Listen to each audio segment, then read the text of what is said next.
L'interview de Gestion de Fortune, c'est avec Jean-François Chory. Jean-François, bonjour. Bonjour Frédéric. Jean-François, je le rappelle, vous êtes le directeur général d'Advenis REM. On a plusieurs points importants à aborder, mais d'abord, une petite analyse de l'environnement. Là, c'est calamiteux quand même, l'environnement, entre les taux qui montent, les actifs immobiliers dont certains prix se contractent. Quand on est entre les deux, quand on est gérant d'actifs, on souffre un peu, non ?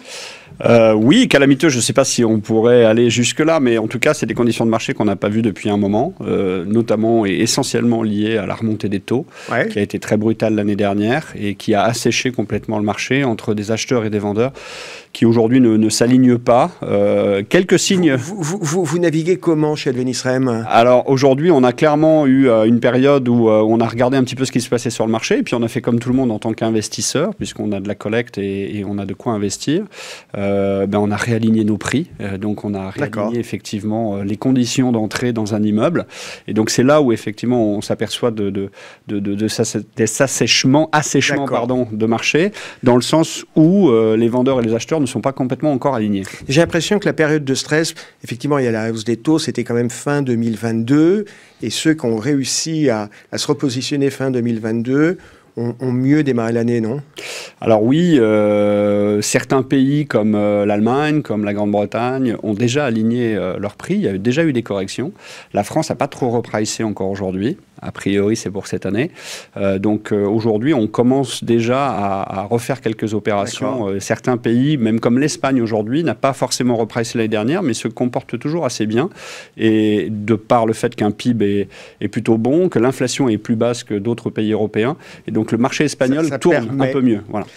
Vous évoquiez l'Allemagne. Je crois qu'il y a une actualité sur une de vos SCPI allemandes qui vient de franchir le milliard d'euros d'encours. Oui, tout à fait. Donc même dans ce marché un petit peu compliqué, on arrive à avoir une collecte nette positive, et donc on a dépassé le milliard de capitalisation sur la SCPI Eurovalis, qui est investie 100% en Allemagne et qui est notre SCPI phare. Il y a depuis un certain temps un engouement quand même hors France, et en particulier pour l'Allemagne. Est-ce que vous craignez pas, vous, en tant que professionnel, qu'à terme, il puisse y avoir sur un marché comme l'Allemagne un phénomène de bulle, parce que tout le monde y va ? Enfin, beaucoup de gens veulent y aller. Alors, beaucoup de gens y sont allés et aujourd'hui, ça reste le marché le plus important en termes de volumétrie, en termes de profondeur de marché. Bien entendu, comme la France et comme d'autres pays européens aujourd'hui, il y a une baisse assez significative des investisseurs, et notamment effectivement des niveaux d'investissement.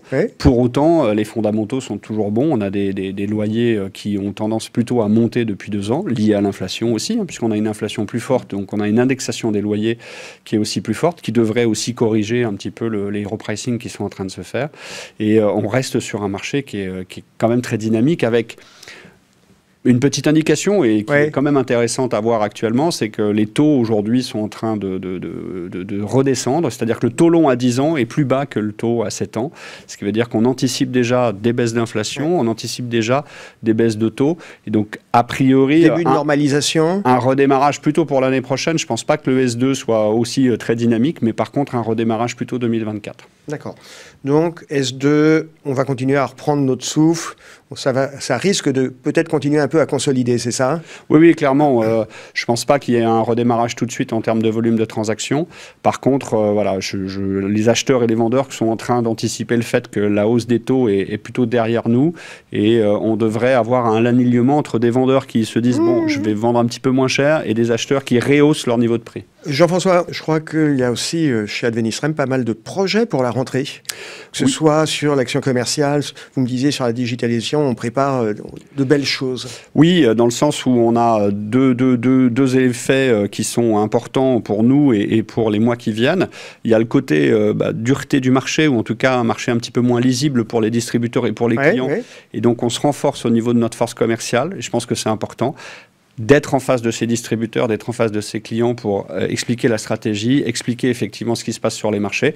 Et donc la force commerciale devient de plus en plus importante. Parce que être présent quand tout va bien, C'est bien, mais c'est pas là où c'est le plus indispensable. C'est quand c'est compliqué qu'il faut être présent pour expliquer ce qui se passe. C'est pas le plus impactant, effectivement, quand tout va bien. Il faut être présent, mais c'est pas le plus impactant. Quand les marchés sont un petit peu plus difficiles, c'est vraiment là où il faut être en face de ses distributeurs et de ses clients. Et donc, on renforce notre force commerciale.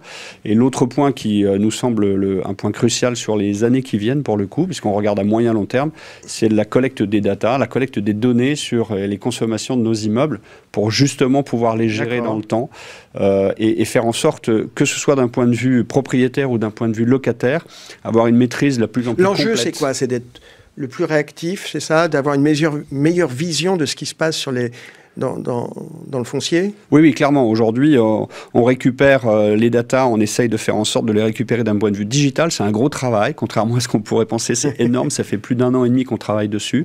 Sur une récupération automatique des données. Il faut savoir qu'en France, on a quelques fournisseurs d'énergie. Il n'y en a pas beaucoup.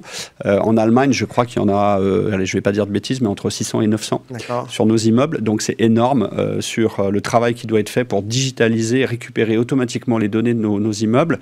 On va rentrer dans toutes ces données dans une plateforme. On travaille avec une plateforme française qui est une licorne française et donc on va agglomérer l'intégralité des données électriques, des données de consommation, des données de consommation d'eau, des données de consommation carbone et on va rentrer toutes ces données actif par actif, consolider sur la totalité de la SCPI, notamment pour avoir le suivi de nos plans de progression ISR et ESG et aussi pour faire en sorte avec le locataire d'optimiser le fonctionnement proprement parlé de l'immeuble et ça effectivement dans une vue d'optimisation de l'immeuble. Ok, un bénéfice pour vous en tant que gérant et un bénéfice pour le locataire. Jean-François, merci d'avoir été avec nous. Merci beaucoup, Frédéric. À bientôt. À bientôt.